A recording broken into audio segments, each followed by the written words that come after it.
As I mentioned, we're talking all things spirituality, we're talking all things African, and we've got the perfect person joining us in studio. So this morning we have Zanemvula, and she is here to basically just share knowledge. Who is she? She's basically an indigenous African practitioner. She knows all about it, and she's going to be telling us all about it. She's also a filmmaker, photographer, director. Listen, man, the list goes on and on. Ladies and gentlemen, help me welcome the one, the only, Zanemvula! What's up, babes? Hello. How are you? I'm alright. I'm really good. How are you? We are awesome. Thank you so much for coming. You know, this is actually the first guest, I think, from a spiritual level that we've had in this show. And That's interesting. we are a Sunday show. Can you believe? So I'm really excited to have you here. Yes, thank you for having me. Well, I must just say, like, when I heard that Zanemvula's coming through, right? Yeah. Because your name is so, like, it's big. It's such a Yeah. big name itself. As I mentioned, I think we spoke about this off air. I Yeah. thought it was Zanemvula. Do you get that a lot? I do sometimes. And also I haven't always used my full name. Right. I grew up using my nickname. I was Kutsi growing up. That was my nickname, and I always used that. I didn't actually like Zanemvula because I grew up with a very colonial mindset, and I grew up around a lot of white people as well. My name was really difficult for people to say. Sure. So I used my nickname, and it wasn't until I kind of started to step into my identity that I gained an understanding of what Zanemvula, what my name actually means, why I was given that name, and the purpose that comes with that name, and the responsibility that comes with you know, your name kind of is it's linked to your purpose and your calling.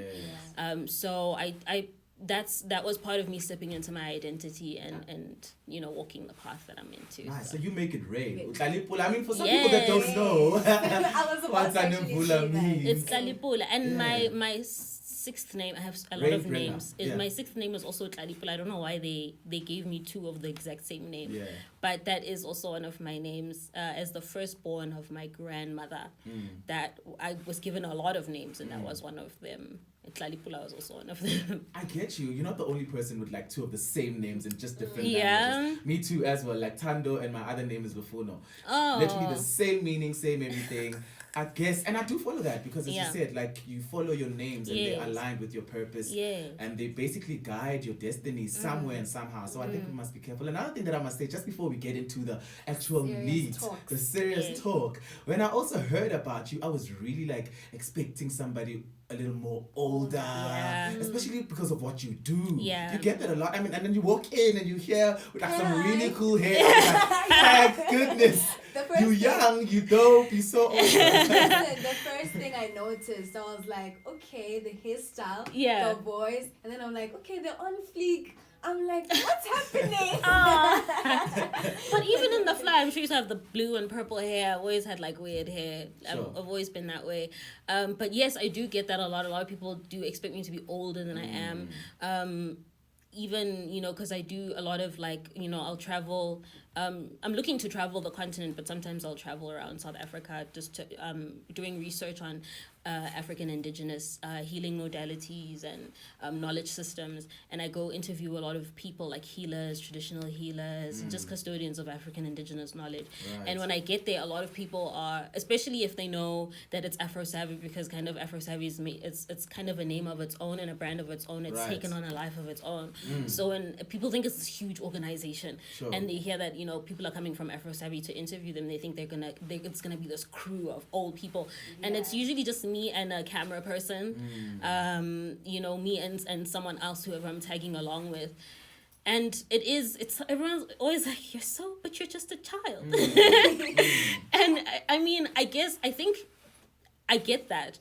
But also our ancestors in the awakening that they are bringing, and the awakening that they're undergoing is it's most effective, and it has to happen through the youth, because we are the ones, we hold the future.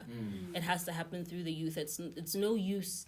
Our parents have also, you know, they've had their time, and they're, you know, leaving a lot of you know, the legacy is now up to us to kind of uphold and to carry on and to define. We're the ones that have to define what our future looks like. So their focus is on us young people. Right. Totally makes sense. So you spoke about Afro-Savvy.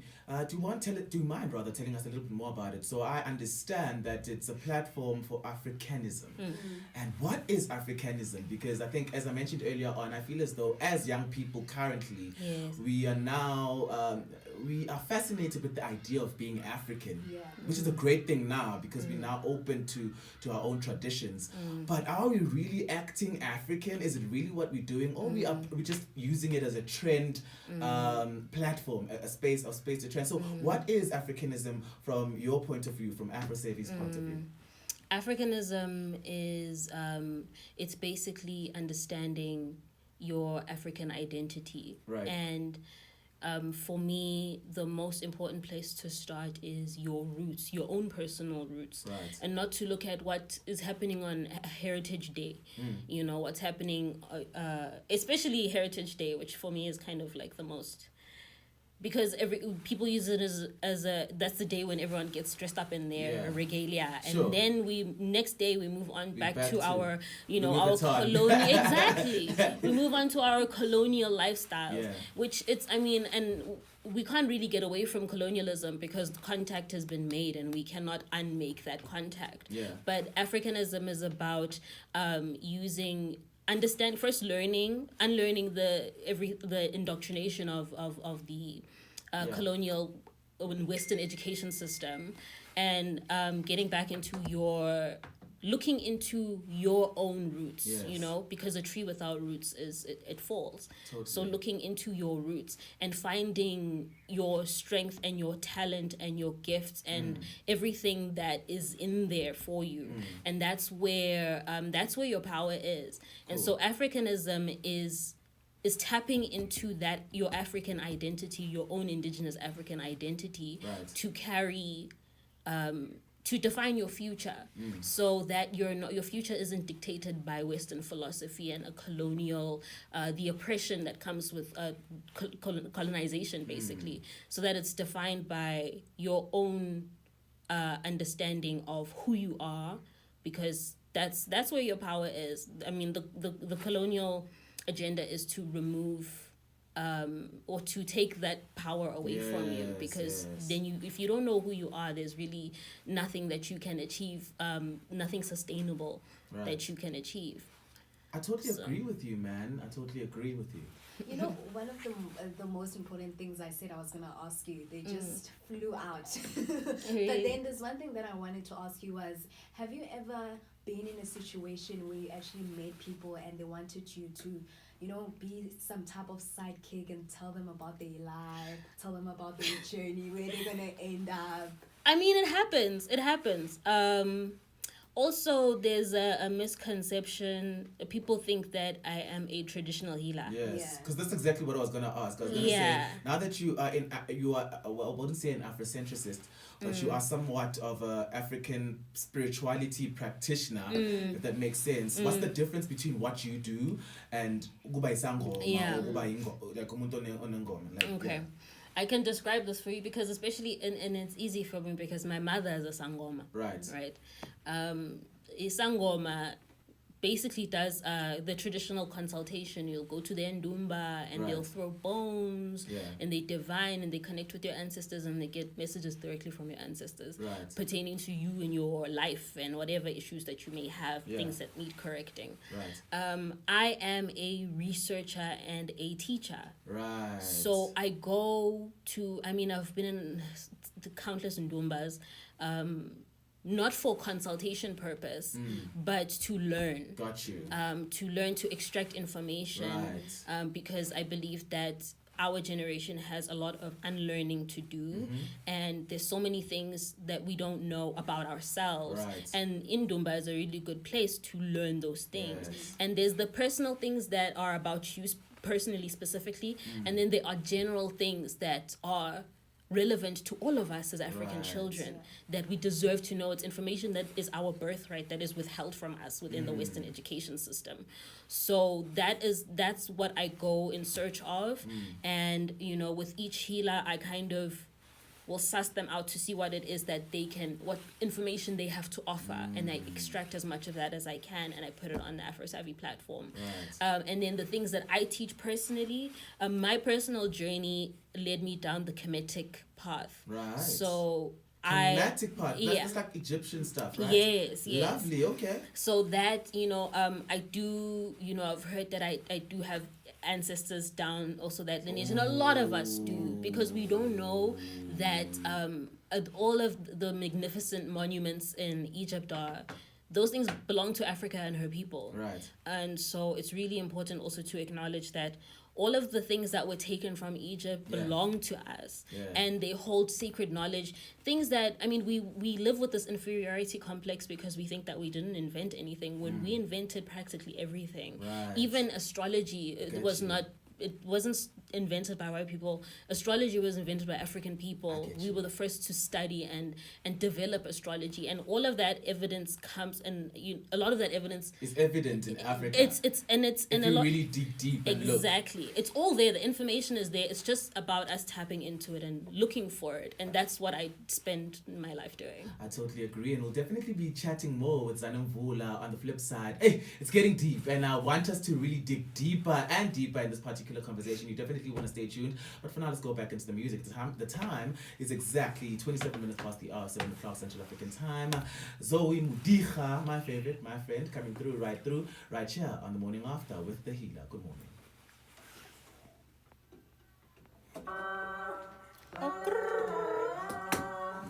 Thank you.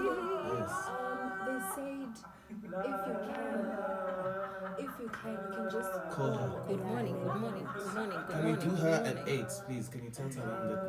Good morning, everybody. Good morning. This morning at 8. Everything just went left. It's early, guys, yo. I'm never awake this early. It's early. Do you guys do this like every Sunday? Every Saturday and Sunday. Woo! 6 o'clock till 9. Because it's one thing to have to be up early. It's another thing to have to be up early and then Talking. be ready for this kind of a good morning. No. You have to be on it. I thought it would like utasile. No, angitwasanga. No, but that is something that is, I do have the calling. It's something that I can't deny anymore. I was in denial about it for a very long time. I've accepted it now, but also a thing that people with the calling need to learn is that just because you have the calling, it doesn't mean you have to go twasa immediately. But you wait for your people to tell you directly when to go and where to go. There's another thing that I wanted to ask. Like, you see, your beads. What's the meaning of it? These are personal. These are personal protection beads. I wear them all the time. I feel naked if I don't have them on. But they're not anything to do with like ipehlo or anything like that. No. So we are pashe and then Yeah. you wear them. Yeah. Going on now? Okay. Okay, right.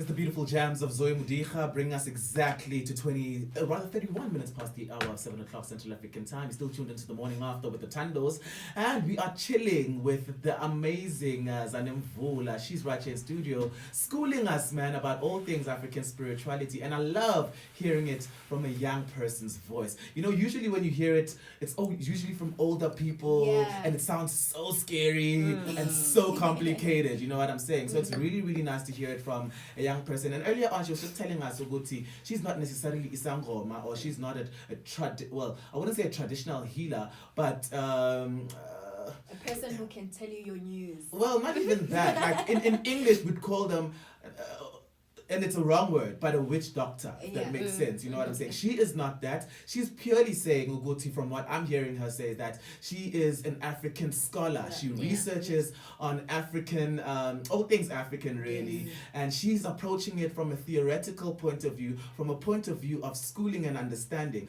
which is very, very nice, because I think for the longest time, and I think that's what turns a lot of young people off, or the perception that we've now seen about being spiritual and being African, is that you have have to have somewhat of a calling, then Meluyo Twasa. And I'm just like, okay, see, I would love to know about my spirituality, my sister, don't get me wrong, or my African origins, but I don't think I'm attracted or want to go through the whole process. They make it seem as though you have to now go through this process, and I'm just not about that. So I'm glad to hear that you say that it's possible to actually just be a scholar. And how are you finding this particular journey? I mean, it's interesting because, you know, also just you're saying that I'm not a traditional healer, and I'm not a healer in the traditional sense. But I do healing work. Yes. You know, the work, it reaches people, and it changes the course of their own personal journey. Right. And so that is healing in its own right. And also, I mean, I do divination. That's something that I'm able to do. Is like I was telling Thando just now off air that I do have the calling. Yes. It's something that I was in denial about for quite a long time. Right. But it's also the reason that I'm here doing the things that I'm doing is because I do. But also I've learned a really important lesson that I learned is that having the calling doesn't mean you have to go twice. Exactly. It doesn't always mean that. Wouldn't you say that everybody has a calling? Every African child has a gift, has a calling, and it has to serve and heal people in their particular way, in different ways. So I get what you're saying, and it totally makes sense. But in your case, as you were saying, like off air, do you think that you're eventually going to have to go that route? Yeah. Because you do have beads, you do have things. African things with you that you carry, and you do say that you get them from dreams and stuff. Would you say that you will eventually have to go the twassing route? Yes, that's something that I've heard. I've been told. I've been told through other healers, and I've been told in my dreams, and it's also an inclination that I have. So I do know that I will have to. But one thing that I've learned is that there's also no hurry. There's no rush. They have. Ancestral timing is amazing. It's like it's superior. It's of the universe. Also, everything that I learn with the research and the reading and the going to interview people and the learning on a practical level, it is its own initiation process.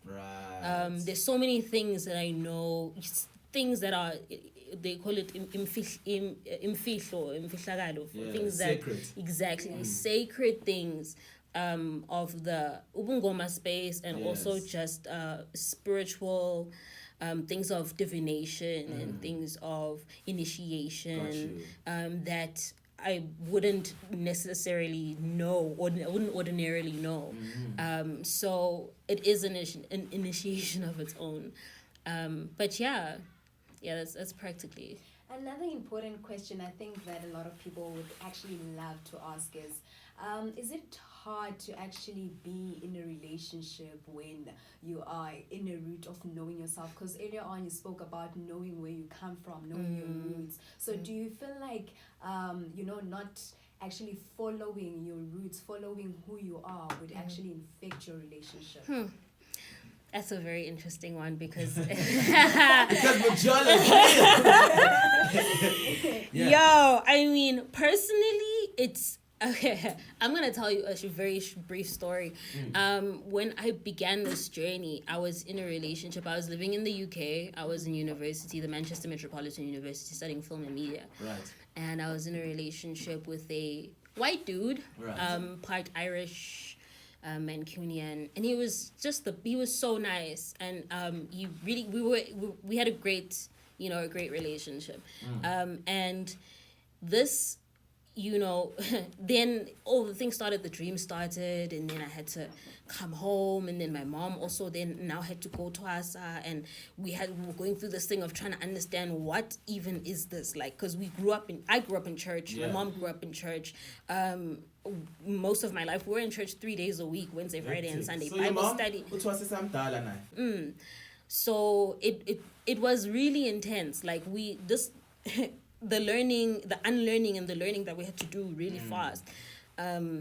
And I was in a relationship. I thought I had it figured out. I was going to move to the UK. I was going to stay there. I was going to work for the BBC. Like, I had a whole plan.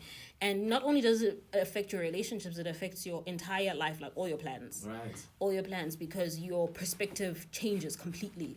So the things that I thought were worthwhile and were a great way to spend my life, I realized is actually not, I'm not going to make an impact if I go work at the BBC. I'm not gonna be able to make the kind of impact that I now believe that I'm here to make.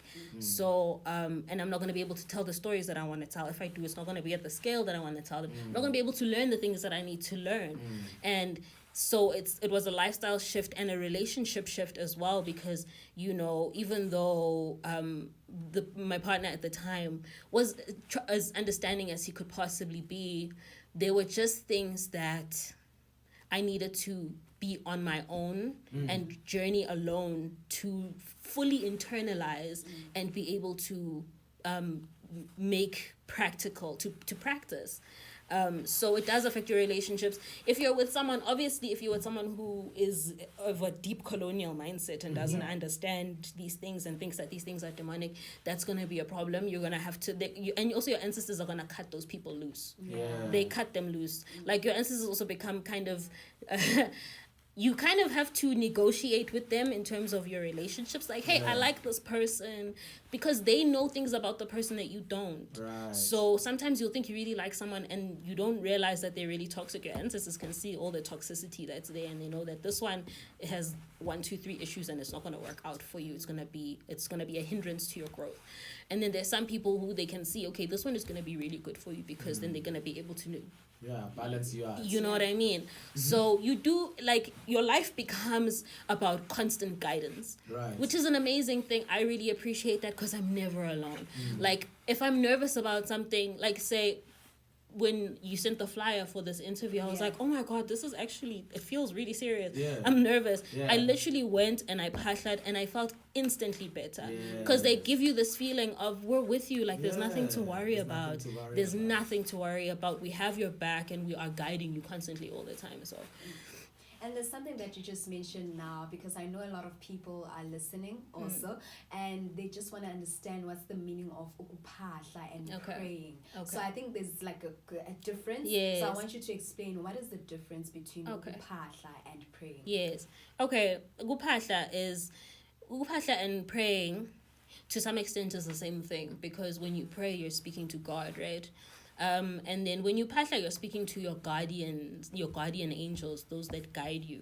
And our idea of guardian angels, because of, you know, the colonial upbringing and because of church, we think of these like big white people with wings. Yeah. You know what I mean?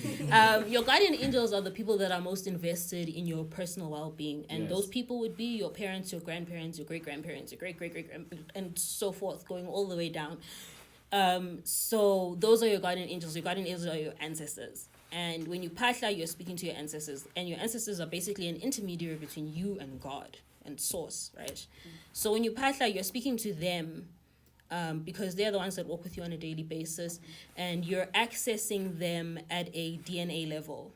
So... because they are blood of your blood. They are in your DNA and the fiber of your being. So that's what upahla is about. And in the traditional sense, when you pasla, you would burn pepo and a candle, and you'd have snafe. There's tools, right, that people use traditionally to pasla. I'm of the belief that you don't need all those things. I started off with those things because, you know, usually when you start out any journey, you want to do things like the right way. But it becomes more of, because everything is, the altar actually has to be inside of you. And you have to be able to eventually make that connection without all of the theatrics and the tools, you know? So for me, kupahla, whatever it is that helps you connect most. Sometimes I will actually gather all the things and I'll have mpepo and I'll have a cup of water and whatever. Right. But I don't always need that. It depends on you also follow your instinct. Whatever you feel you need, get that thing, because you're guided from inside, your gut instinct, the thing, your thoughts, you know what I mean? So yeah, Ugupahla is that. Just it's basically speaking to them, and the best way to do it also to invoke the energy and the spirits of your guides is to call upon them by name. Word is very powerful. Cool. So if you know your surnames, it helps. If you know your praise names, even better. Your clan names, your praise is Tagazelo. Yes. Yeah, if you know those things, like the even better. It helps. Makes perfect sense. And okay, so basically today we were talking all things, adapting or adopting us as African children, adopting, that is, foreign cultures as our own. Yes. So there's this thing that we spoke about, and I like the fact that you are like a broad African scholar, as you mentioned, or a student of Africanism, as you said it, not only from a South African point of view. You don't just limit, from what I'm hearing you say, that you don't just limit yourself to just, spirituality or African spirituality from a South African point of view, from a Bapedi point of view, but it sounds very broad, even taking you to Egypt. You spoke about kinetics earlier on. So right now there's this thing actually in South Africa where we are about to pass a bill that, it's in Parliament and it's being discussed, that advocates for polyandry.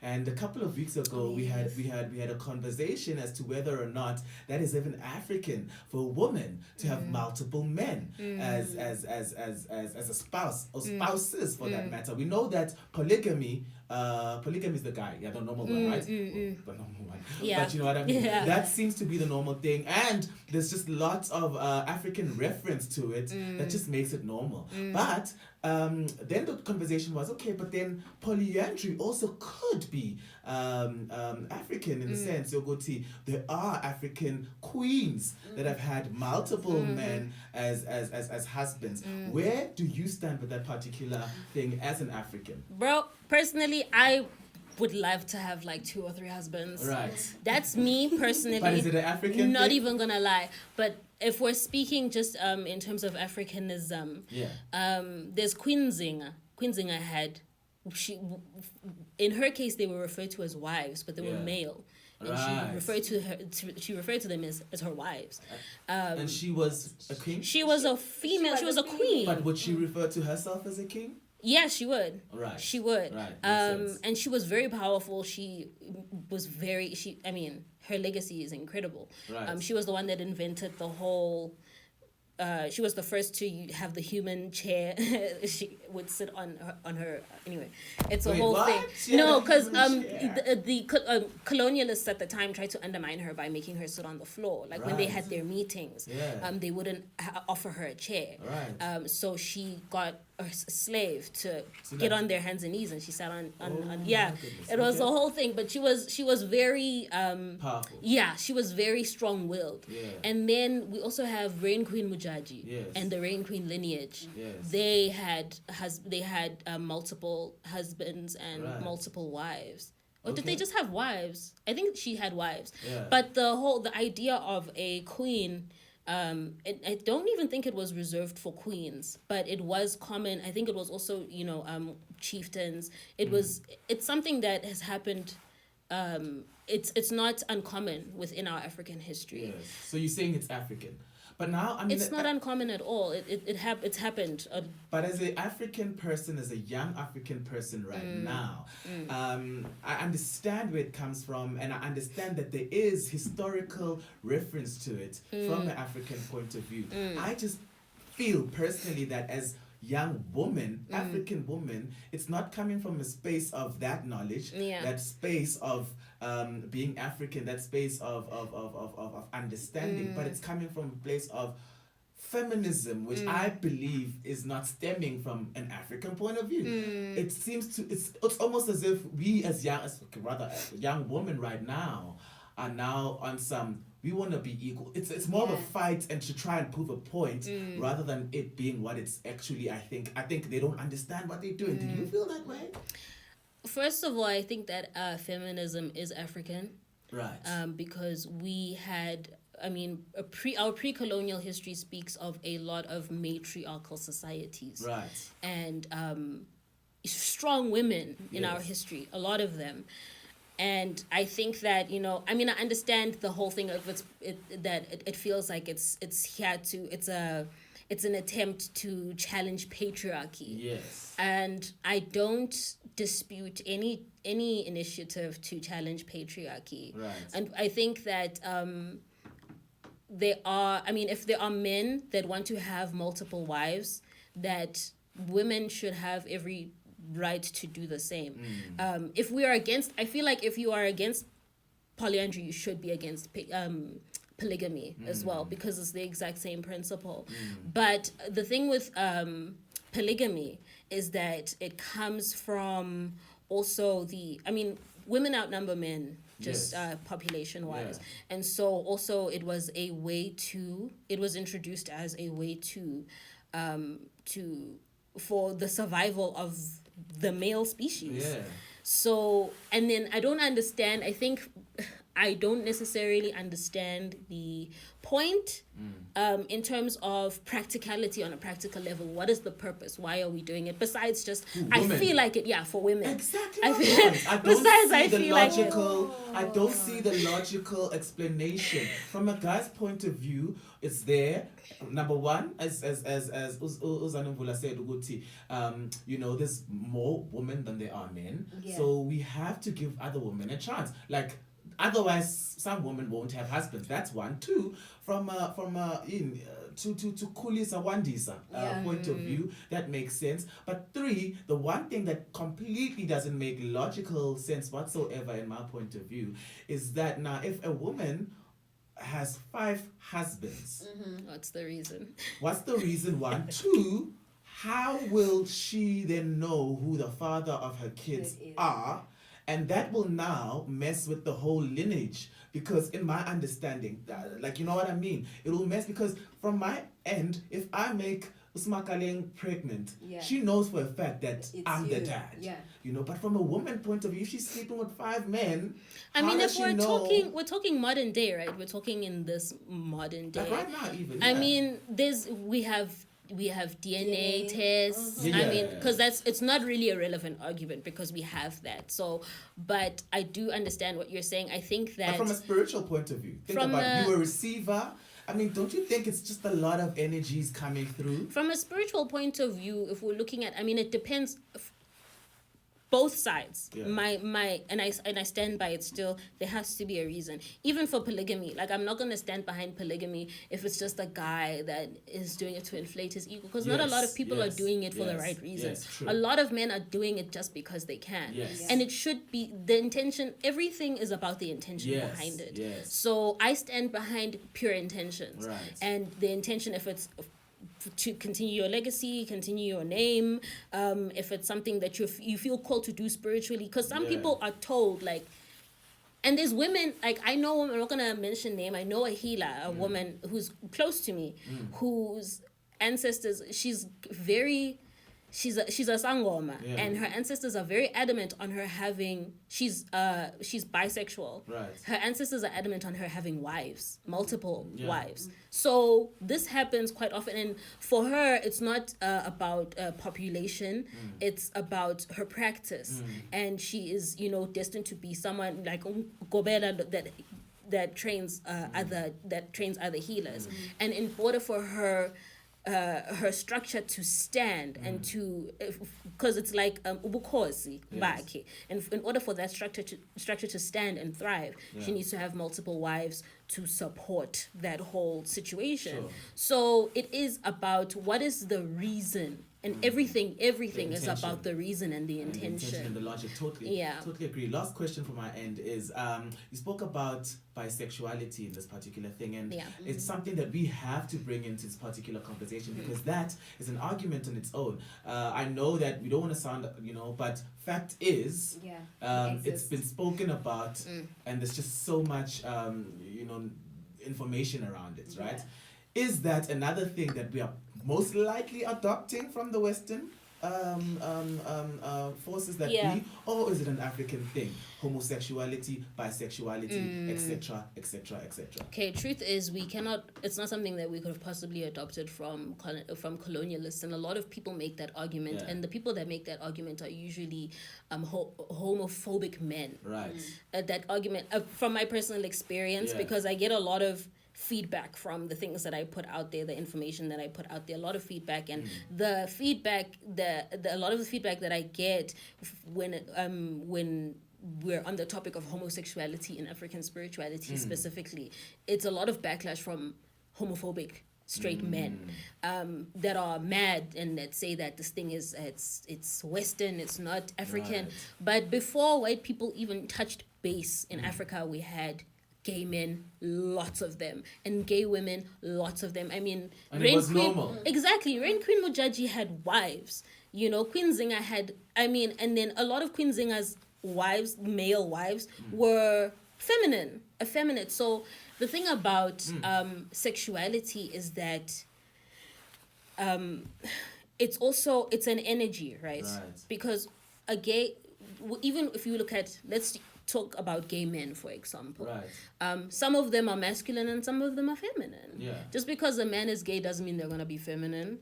And sometimes even feminine men are straight. There's an energy, and it's energy is always spiritual. Whatever energy you carry, if it's masculine, feminine, that is a spiritual thing. That's something that goes deeper than just your physical manifestation. It's a spiritual thing.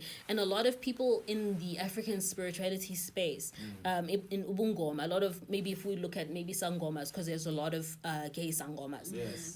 Now, which also seems to be a trend. Yeah. I don't know what's going on. It feels like the guys that are coming out. But the problem is, again, you find gay Sangomas, and then the lady Sangomas, they call themselves umkhulu. Yeah. And you don't understand what's happening. And that is because the dlozi is either a man or a female.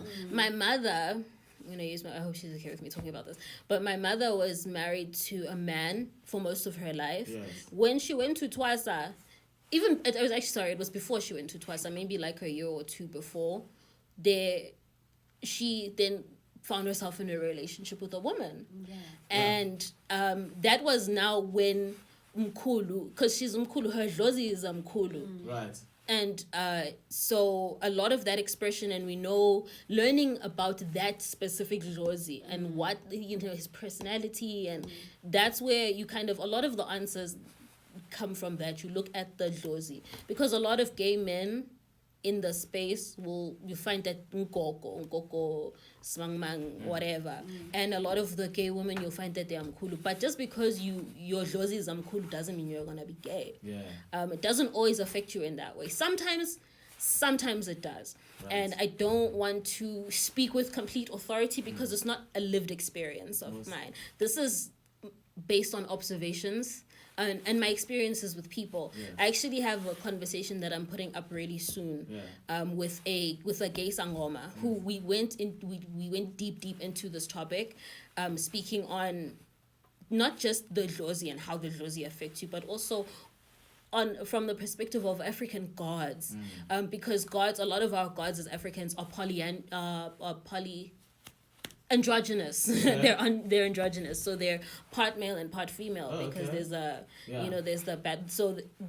there's a lot of there are a lot of variables, right? And that's what we're going to be getting into. So I don't want you to take my word for it, because it's not a lived experience of mine, and I don't like to speak on things that are not a lived experience.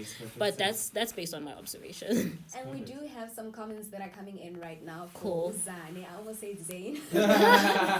We do have some couple of special comments, and there's a comment coming from Tabang, and Tabang says, please tell Zane that she's my hero, my educator, and I have a huge crush on her.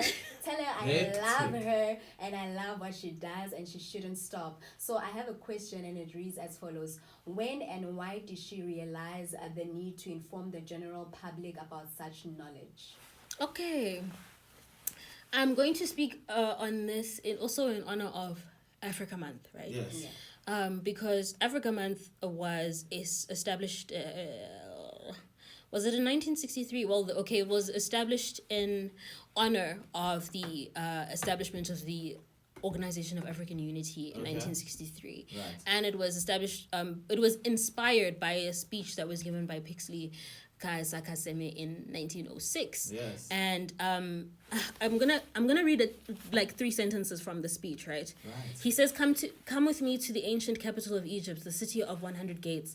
The grandeur of its venerable ruins and the gigantic proportions of its architecture reduce to insignificance the boasted monuments of other nations. The pyramids of Egypt are structures to which the world presents nothing comparable, and yet all the glory of Egypt belongs to Africa and her people. These monuments are the indestructible memorials of their great and original genius. It's not through Egypt alone that Africa claims such unrivaled historic achievements. I could have spoken of the pyramids of Ethiopia, which though inferior in size to those of Egypt, far surpass them in architectural beauty. In such ruins, Africa is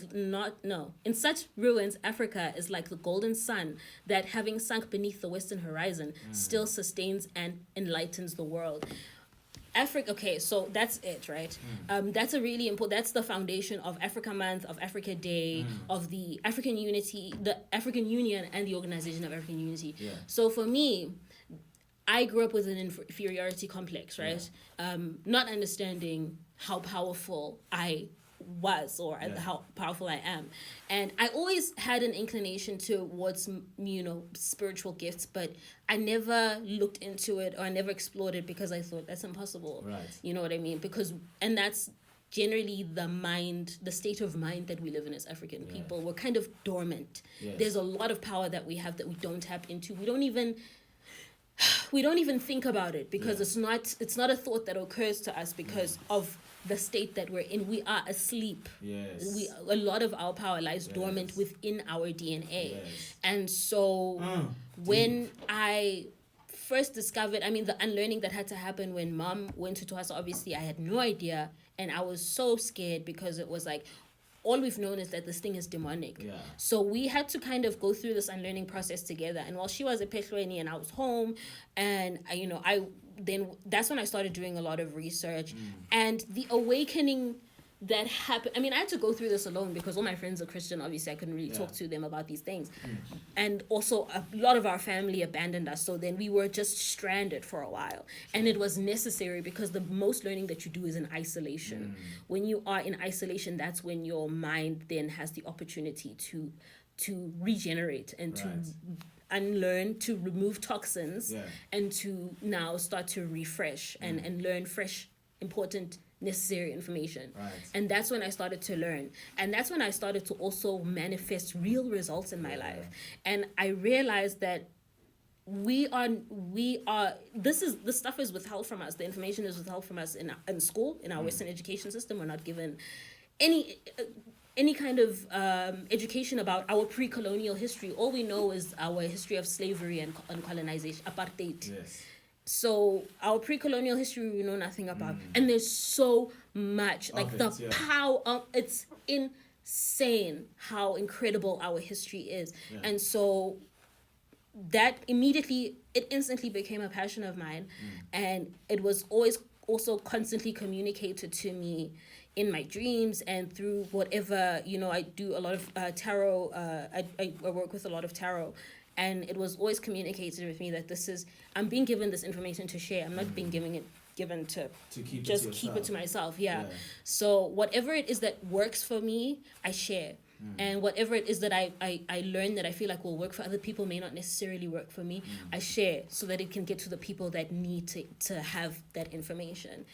Makes perfect sense. And it's so enlightening and it's super, super, super educational. Listen, I don't think we can have enough time to ever talk about this. This actually needs like a whole show of its own, really. But thank you so much, Zanemvula, for actually coming through and sharing so much of your knowledge. Like, listen, we definitely need to have you here again. Sure. Because, as I said, like, it just goes deeper and deeper. Yeah. And there's just so many levels that I think we just can't cover in like 30 minutes. Yeah, no way. Yeah. But once again, thank you so, so much. It is Zanemvula. She is a spiritual scholar, African scholar. She's a filmmaker. She's everything really that you need. In life, basically, in just that. But before you leave us, where can people get a hold of you? So I am wow, it's really hard to get hold of me because hey, Hectic. it's really hard. Okay. No, not like that. Not like that. It's just I don't like to be on my phone a lot. I mean, I'll get on my phone. Sometimes I'll post stories on Instagram just to connect with people. But I spend a lot of my time reading and going out and doing like spiritual work, and then a lot of time filming that stuff and then editing as well. So content creation, for people who create content, it's very time consuming, they know, and you have to really dedicate yourself. So I'm not really readily available like that, but I do try to be. You can reach me via email at afrosavvy at gmail.com, and also just like drop some comments, I guess, in on my YouTube videos, but I basically email me or DM me, actually. Follow me at Savvy Zan on Instagram. I respond to DMs now. I'm so much better at that. So at Savvy Zan, at Savvy_Zan on Instagram. Hit me up in my DMs, and that's a good way to get hold of me, I think. It definitely is. Once again, man, of course, that was the one, the only Zanemvula coming through right here on the only breakfast show that matters on the weekend. It is the morning after. Thank you so much for tuning in. It's time for us to go back to the music. The time is exactly 2 minutes past the hour, 8 o'clock Central African time.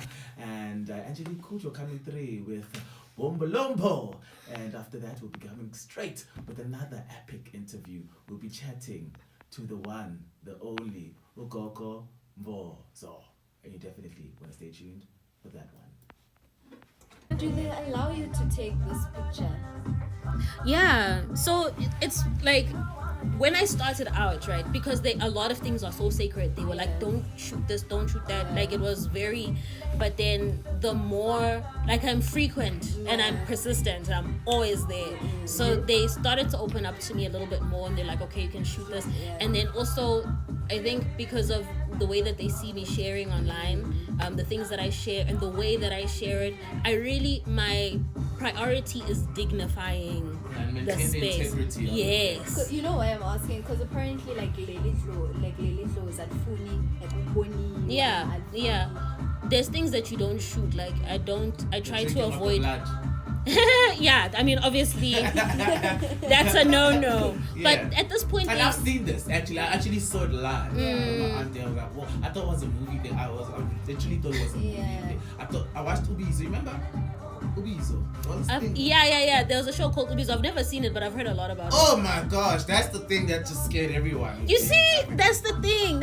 And most things on TV. I mean, if not everything on television about Ubungoma is scary. It is scary, and it's kind of horrendous. And especially the scripted things where it's just, they make it look dark. Very dark. That's my aim every time I enter those spaces, is to counter all the darkness that you see on television. And then what have you learned about colors of the candles? Like, sorry, before we get there, can you please just tell the lady to be ready on standby? Are you doing Zoom or are you calling? Let me attend to these people on the live. No, the colors. Oh, I'm sure people they wanna know. Yeah. Okay, guys, we're gonna talk about candle colors. Yeah. I'm not disturbing you being here, right? Yeah, she knows. I sent her a text. I'm so good to be here. Like, it's not a disturbance. No. Okay.